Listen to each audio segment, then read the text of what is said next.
It is rich that I am sat here and being asked what I have to do to stop foreign influence and foreign interference as a Canadian citizen. Well, we sit here with MPs like Jennifer O'Connell, who said boo-hoo to Conservatives who wanted actual elected politicians working with foreign governments to be exposed.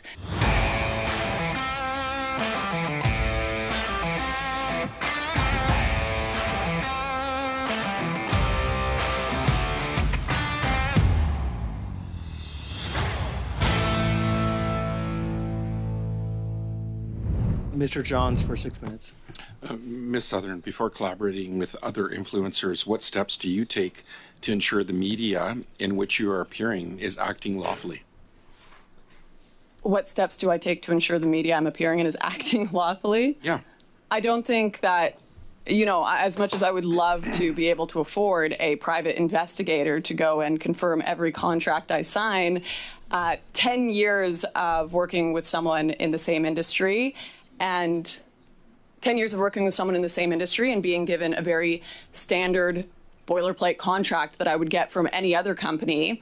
I've never had this happen before, and I think in retrospect, it's easy to say that I should have done more investigation, but what investigation would you have done in my shoes? I think it's important to do due diligence, and you have significant following on social media platforms where misinformation can spread rapidly. How do you ensure that the content you share is not used by foreign entities to amplify narratives that undermine Canadian democracy or national security? That is a very silly question, Gord Johns. Because it's her content. She obviously knows she's not putting that kind of stuff into it. No. His question was, how do you ensure that other foreign entities aren't using your content to amplify that? You have no control over that. Okay, once it's on YouTube, once it's on Facebook, once it's on wherever, you have absolutely zero control over it. Like, somebody could take one of our videos or multiple of our videos and like clip them together and make me say something horrible. Please don't do that. But it's possible. Once it's online, that's it. You're done, right? This is why we don't put photos of our son online, because we don't want the whole universe to be able to see them. We want to preserve his innocence and his anonymity as a child, you know? Like, there weren't pictures of me floating around until I was probably 16, and that's when Facebook became a thing. Like, does this man not understand how the internet works? Probably not, because he voted for Bill C-11 and C-18. Yeah. Are you accusing me of spreading narratives that have undermined I'm just asking democracy? you a question, just like, you know, in terms of how do you ensure that the content you share is not used by foreign entities to amplify narratives that undermine Canadian democracy or national security? What measures do you take? I ensure that every contract I sign and have ever signed in media gives me full creative control of every single thing I say and publish.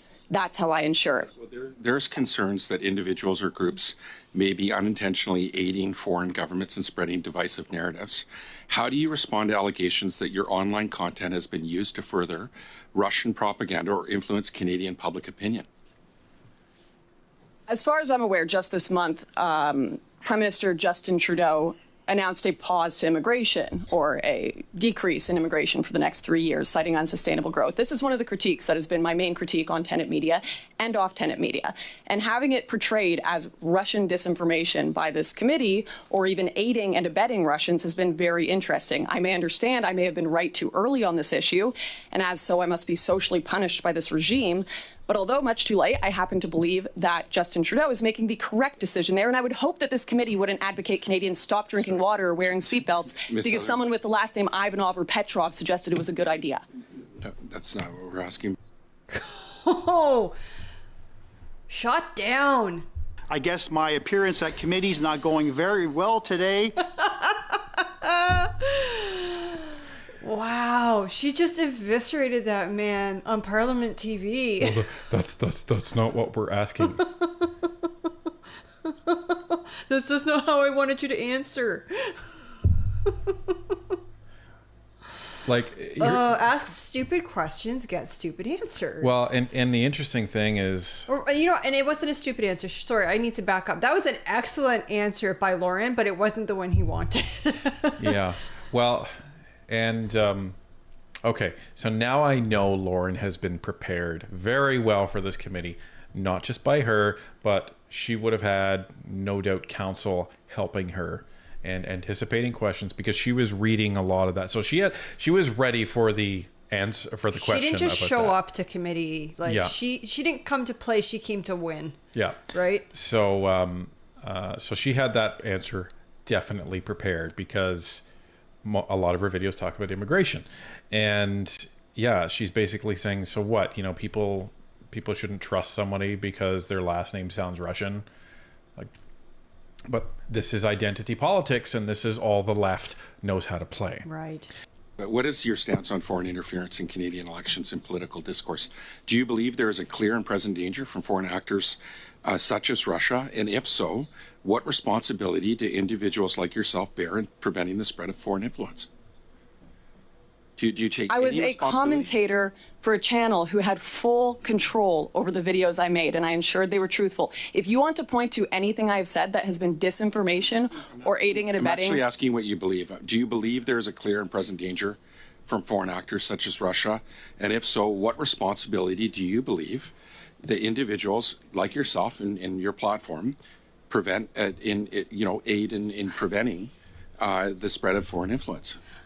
I think that it is rich that I am sat here and being asked what I have to do to stop foreign influence and foreign interference as a Canadian citizen. Well, we sit here with MPs like Jennifer O'Connell, who said boo-hoo to Conservatives who wanted actual elected politicians working with foreign governments to be exposed. So I take it I'm you a don't take any regular responsibility. Canadian. Sorry, I take it you don't. Wow. Damn, I wish I could give her a high five. I'll give her this. I guess my appearance at committee is not going very well today. She's flustering Johns. That's amazing. Wow. You know what? But she's 100% right. What are you as a citizen going to do about this? What am I as a citizen going to do about this? What are you people going to do about this? You're the MPs. You're the people who are our elected representatives in this parliament. What are you doing to stop it?